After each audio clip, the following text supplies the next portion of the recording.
Hello and welcome to Ajeli Steph. So if you are a Ghanaian and you're a Manchester United supporter and your party also lost the election, that means two troubles, one God, United under the umbrella. So there are lots of talking points from this week's Champions League games. We know who has qualified to the round of 16 and then the draw is on the 14th of December, that's on a Monday. So we're going to get into all those details in a bit. But then before we do, don't forget to subscribe to our YouTube channel. Don't forget to like, don't forget to share, don't forget to leave your comments and let me know what you guys think. And also don't forget to follow all our social media handles at Ajeli Steph. So let's get into the details. Let's take a look at Manchester United. They failed to qualify out of the group that had RB Leipzig, PSG and the Istanbul Başakşehir. So why do I think United didn't qualify out of that group? So then it's simple. I think it's really simple because it was down to bad coaching and then bad tactics.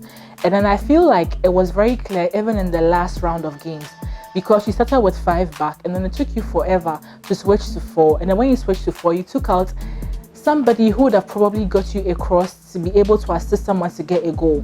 And you had an opportunity to bring in people to help you get a goal because you needed the goal. You were 2-0 down. And then you decided to bring in Twazimbe and then Fosu Mensah. Meanwhile, there was James on the bench. There was Matatu on the bench. If not for anything, there was also Ingalo on the bench. But then you decided to bring these two. What were they going to do for you? And I feel like it's always Inshallah and vibes. It's always the boys need to get their mojo back. I feel like Ole always depends on individual intelligence when it comes to the team. He's clueless, he is inexperienced, because an experienced coach would have known that, hey, this is what is happening. I have to switch things up and then do 1 or 2 to get things right.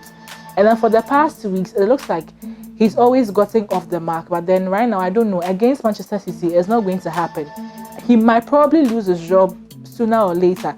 But there are also rumors that there's also a clause in his contract that has some issue around it, but then we don't know the full details of that. So that's what I think happened. It was down to bad coaching and then bad tactics. He just has to learn. He doesn't learn from his experience, doesn't learn from his mistakes. So that's what I think happened with the Manchester United issue, with them not qualifying out of the group. So another interesting match this week was the game between Barcelona and Juventus. So remember in the first leg, Ronaldo was out due to the coronavirus, so he couldn't play. And Messi scored in Juventus. And Barcelona said they brought the real goats to Juventus for them to score them. And this time around, tables turn, Ronaldo scored 2 against Barcelona. And then, Juventus told Barcelona that they will bring the real goats to Barcelona. And indeed, they brought him. And he scored 2 goals. Whether a penalty or not, it was still 2 goals. And then they added to his goal tally. So that was another interesting thing that happened this weekend. So then Barcelona 0, Juventus 3. So let's take a look at the teams who have qualified out of the group for the round of 16 games. So in Group A, Bayern and then Atletico Madrid qualified. In Group B, Real Madrid and then Mönchengladbach qualified. In Group C, Manchester City and Porto qualified. From Group D, Liverpool and Atalanta qualified. From Group E, Chelsea and Sevilla qualified.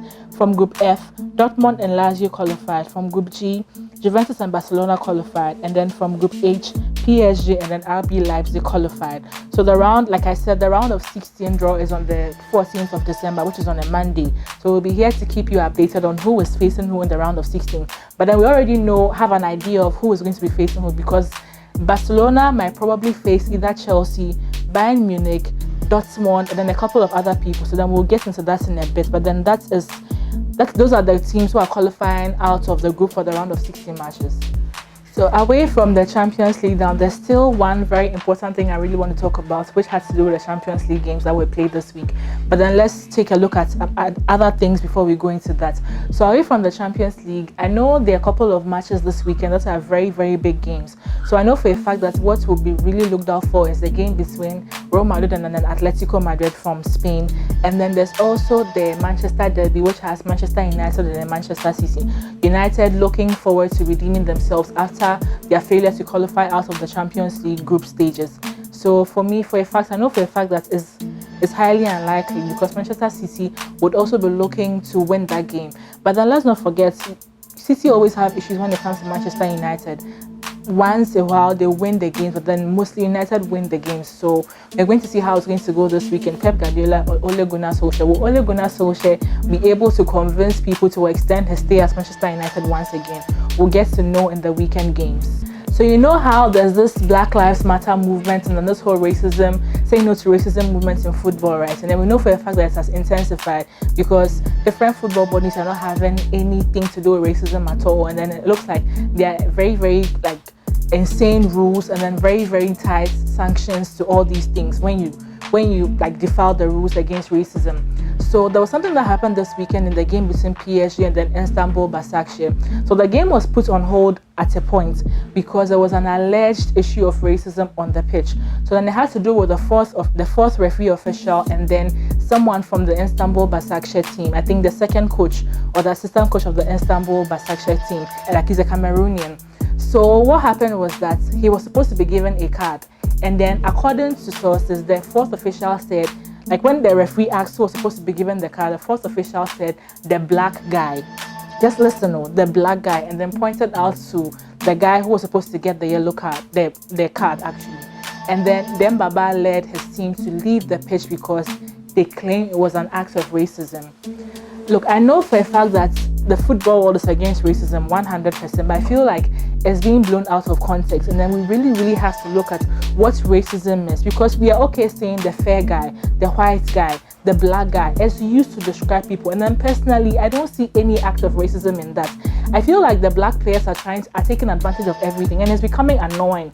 So why won't like fans boo when you take the knee? Because it feels like right now you become extremely sensitive. So every small thing racism. Let's take it back to the issue with Cavani when he was having a conversation with his own his own friend, and then called him, I think, a Negro or something like that in his own language. And that is like a way of showing affection to somebody in a particular language. And they had an issue with that, saying that it was an act of racism. He called the person that, and the person didn't have a problem with it too. But then you that you are on the side, you had an issue with it. So then my question is that, is racism entirely about calling somebody a black person, calling somebody a monkey, calling somebody this, calling somebody, because it's become very, very sensitive and it's become very annoying personally, because I don't think that was the reason why players had to stop the game and then leave the field. He called you a black guy. Are you not a black guy? Are you fair? Are you white? Are you half caste? No. So how is that an insult? So that is my opinion. I feel like this whole racism when it comes to football is being blown out of context. People are taking advantage of it. So I think the football bodies have to sit down and define what racism is very loud and clear. And people should know their limits, people should know their boundaries, because I think that it's getting out of hand. So personally, this is my opinion. Let me know what you guys think and leave your comments in the comments box, and then let me know what you guys think. And let's get talking about football and then racism. We've come to the end of this week's podcast. We've looked at the Champions League, the talking points from this week's Champions League, the teams who have qualified for the round of 16. We also looked at the issue that happened between PSG and then Istanbul during the week, the issue of racism. We've talked about what I think is wrong with this whole say no to racism thing, because I feel like it's being blown out of context. So before we leave, don't forget to follow all our social media handles at Sajelistef.